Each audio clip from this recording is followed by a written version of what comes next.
और सभी स्टूडेंट को गुड मॉर्निंग। आप लोग को जैसा कि मालूम है कि एग्ज़ाम बहुत नज़दीक है, सिलेबस को जल्दी जल्दी कवर अप करना है, तो आज हम लोग कोशिश करेंगे ये अफवाह ख़त्म करके इस यूनिट को ही ख़त्म कर दिया जाए। कोशिश यही है मेरी। बच्चों, पढ़ाई पे विशेष आप लोग ध्यान दीजिए। अभी बार बार कह रहा हूँ, क्योंकि यही समय है, सही समय है पढ़ने का। उसके बाद फिर आप अच्छी नौकरी ले लीजिए। पढ़ाई करने के बाद, एक अच्छी नौकरी पाने के बाद आप फिर पढ़ाई से कोई मतलब नहीं रहेगा। फिर आप आगे पढ़ना चाहें तो पढ़ सकते हैं। समय एक बार चला जाएगा तो वापस नहीं आएगा, तो इसलिए पढ़ाई पे आप लोग विशेष ध्यान दीजिए। और साथ ही साथ जो भी आपकी दिक्कतें हों वो मुझे पर्सनल मैसेज आप कर सकते हैं पढ़ाई से रिलेटेड। और जो भी दिक्कतें होंगी वो आप मुझे कर सकते हैं, वो कोशिश करूँगा पूरी दूर करने की। चलिए कोई बात नहीं, आज शुरू करते हैं हाइड्रोलॉजी की क्लास। कल मैं थोड़ा सा जल्दीबाजी में था, थोड़ा कॉलेज के कुछ काम से हमको जाना पड़ा। आज हम लोग हाइड्रोलॉजी में हम लोगों ने पढ़ रहे थे अफवाह ज्ञात करना। अफवाह हम लोगों ने कितने विधि देखा था? 3 प्रकार से। एक वर्षा आंकड़ों से, एक अनुभविक सूत्रों के द्वारा, और दूसरा हमारा अफवाह वक्र तथा सारणियों द्वारा। यानी कि सारणियाँ ये बनी हुई हैं, सिर्फ आपको देख के उस पर पुटअप करना है। तो चलिए, हम लोगों ने वर्षा के आंकड़ों में हम लोगों ने देख चुका था कि वर्षा के आंकड़ों में हम लोग को कैसे औसत अफवाह बराबर क्या था, औसत वर्षा इनटू क्या था हमारा औसत गुणांक था। तो इससे हम लोग वर्षा के आंकड़ों से पता कर लेते हैं हम लोग।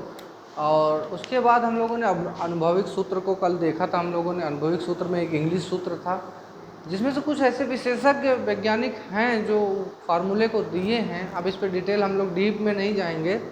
महाराष्ट्र के पहाड़ी क्षेत्रों के लिए उन्होंने दिया R बराबर 0.85P माइनस 30.5, ये भी है एक सूत्र।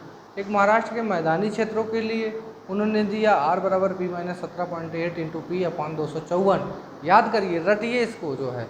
फिर दूसरा हमारा था लेसी सूत्र था, R बराबर P अपान 1 प्लस 304.8F अपान P इंटू यस, ये था हमारा जो है। अब एक और फार्मूला रह जाता है घोषला का फार्मूला। घोषला का फार्मूला, वो भी एक वैज्ञानिक थे, तो उनका जो फार्मूला था हमारा R बराबर P माइनस 4.81T। यहाँ पे हम लिख दे रहे हैं, यहाँ पे हम लिख दे रहे हैं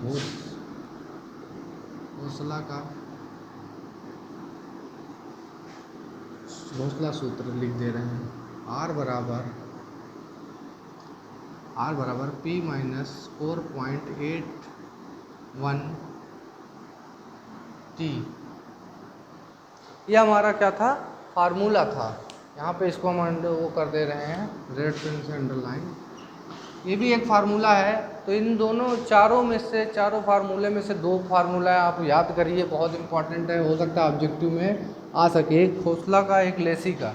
ये दोनों फार्मूला आप लोग याद कर लीजिएगा, क्योंकि बहुत इम्पॉर्टेंट ये है। अब आते हैं हम लोग देखते हैं कि हम लोग की R क्या है, P क्या है। हम कल बताने वाले थे, लेकिन कल टाइमिंग हमारा जो है कहीं जाना पड़ गया। तो यहाँ पे R क्या है? अपवाह है, क्योंकि अपवाह हम लोग अपवाह ही ज्ञात कर रहे हैं। R हमारा क्या है? अपवाह है। फिर आते हैं P हमारा क्या है कि P हमारा जो है वर्षा है।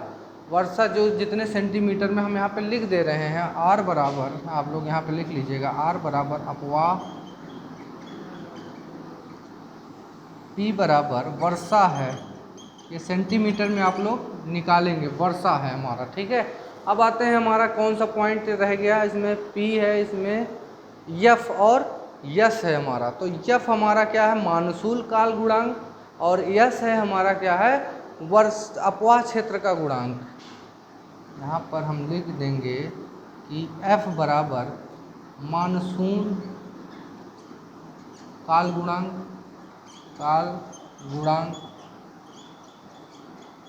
और S हमारा है क्या है? अपवाह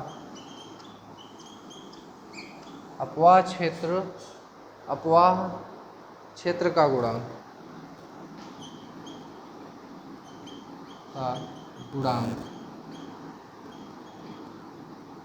यहाँ पे आपको समझ में आ गया। ये R हमारा अपवाह है, P हमारा वर्षा है। यहाँ भी पी है, वर्षा सेंटीमीटर में पी है। यफ क्या है, मानसून काल गुणांक, ये क्या है अभी मैं बताता हूँ। यस क्या है आपका, अपवाह क्षेत्र का गुणांक, जो आपको पता ही है, एक चार्ट मिलेगा उसके आधार पे आप इसको मान देखेंगे। ये मानसून काल क्या गुणांक है, मानसून काल का मतलब है कि आपकी जो बारिश एक वर्ष में जो मानसून काल आता है ना, वो समय कितना है, छोटे समय के लिए आया कि मध्यम समय के लिए आया कि लॉन्ग अवधि के लिए आया, तीनों का मान यहाँ पे देखिए। मानसून काल गुणांक हमने लिखा है बहुत कम समय हेतु, क्योंकि लिख दिया इसलिए समय बचे। औसत समय हेतु बहुत लंबी अवधि के लिए, 3 हो सकता है, उससे ज़्यादा नहीं हो सकता। मानसून काल हमारा कम समय के लिए आया, कभी कभी क्या होता है बारिश हमारा साल भर में बहुत कम हुई तो हम उसको कह देंगे कि बहुत कम समय के लिए मानसून काल आया था। फिर औसत समय के हेतु की एक औसत समय के हेतु आया था, ना कम आया ना ज़्यादा आया। अब आते हैं यहाँ पे बहुत लंबी अवधि, यानी बहुत लंबे समय तक आया, हमारा जून से सितंबर तक टोटली बारिश ही हुई, क्योंकि हमने मानसून काल देखा था जून से सितंबर के लिए होता। तो बहुत कम समय के लिए जो एफ़ का मान लेंगे आप 0.50, और औसत के लिए 1.00 लेंगे, और यहाँ पर 1.5 लेंगे। तो ये हमारा, ये अलग कर दे रहे हैं इसको, और ये हमारा फार्मूला है। ये आप लोगों को याद करना होगा, ऑब्जेक्टिव में पूछ सकता है कि बहुत कम समय हेतु के लिए जो मानसून काल होता है वो कितना लिया जाता है। अब आते हैं हमारा जो है अपवाह, यहाँ पर आपको टी एक पॉइंट दिख रहा है, हमने यस देख लिया, टी ये क्या है, टी यही जो हमारा अपवाह क्षेत्र का जो तापमान होगा ना, वही है टी। यहाँ पे हम लिख सकते हैं अपवाह क्षेत्रों का तापमान ये हमारा आपको दिख रहा होगा, नहीं तो कहिए इधर लिख दें। तो टी बराबर हमारा क्या है, अपवाह क्षेत्र का जो है तापमान, जो भी डिग्री सेंटीग्रेड में निकलेगा। तो इतनी बातें आप लोगों को बच्चों समझ में आई होगी, आई होप। ये खाली इसलिए बताएं कि आपका ऑब्जेक्टिव पॉइंट ऑफ व्यू से ये फार्मूला तो नहीं पूछेगा, लंबा है थोड़ा सा, लेकिन ये पूछ सकता है, ये पूछ सकता है। तो आप लोग याद करना है ही है, तो याद कर लीजिएगा इसको। और ये आपका चार्ट जो है आपका, ये इसको ज़रूर याद कर लीजिएगा आप लोग। ये हमारा ये हो गया। अब आते हैं अपवाह क्षेत्र का गुणांक, इसका चार्ट है। इसका चार्ट भी बनाना पड़ेगा हम लोगों के लिए कि कौन से समतल है तो वहाँ की मिट्टी किस प्रकार से है, ये भी हम लोग देखेंगे। तो इसका चार्ट हम बनाने चल रहे हैं। जैसा कि बच्चों सामने स्क्रीन आपको दिख रहा होगा बोर्ड पे, कि हमने जो है चार्ट आपके समय के बचाने के लिए चार्ट को हमने बना लिया है पॉज करके। अपवाह क्षेत्र का आकार, जो हमारा यस का मान होगा ना, ये यस का मान, ये चेजी वाले लेसी वाले फार्मूले में क्या है, यूज होगा। तो पहला नंबर हम लोग देख रहे हैं समतल कृषि एवं काली मृदा हेतु, कि इतनी चीज़ें होंगी तब वहाँ पे यस का मान क्या लेंगे, कि समतल भी हो, कृषि क्षेत्र हो, काली मृदा हो, तो उसके लिए हम लोग लेते हैं मान 0.25। क्या लेते हैं, 0.25।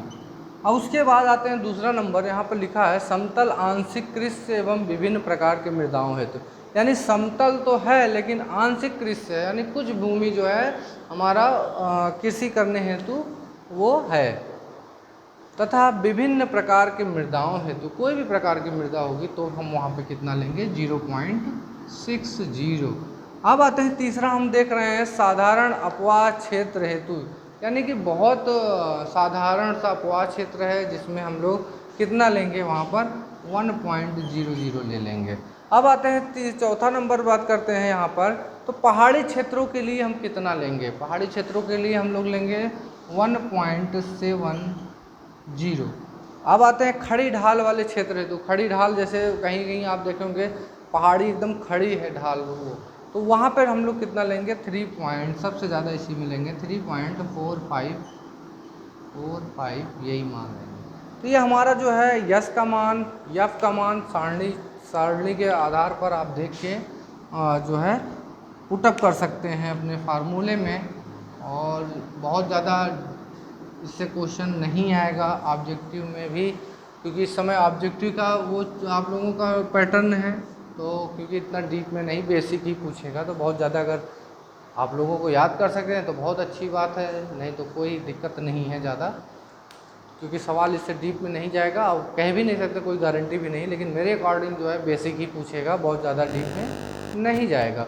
तो इसके बाद ये हमारा जो है इंग्लिश अनुभविक सूत्रों कुछ वैज्ञानिक ने दिया था वो हमने आपको बता दिया, जो आपके सिलेबस के अकॉर्डिंग दिया है वो हमने आपको यहाँ पर सारी चीज़ें बता दी हैं। अब आते हैं, बात करते हैं क्या है सारणिक या अपवाह वक्रों के द्वारा निकालना उसको। तो बच्चों उसको जो है नेक्स्ट वीडियो में बताएंगे।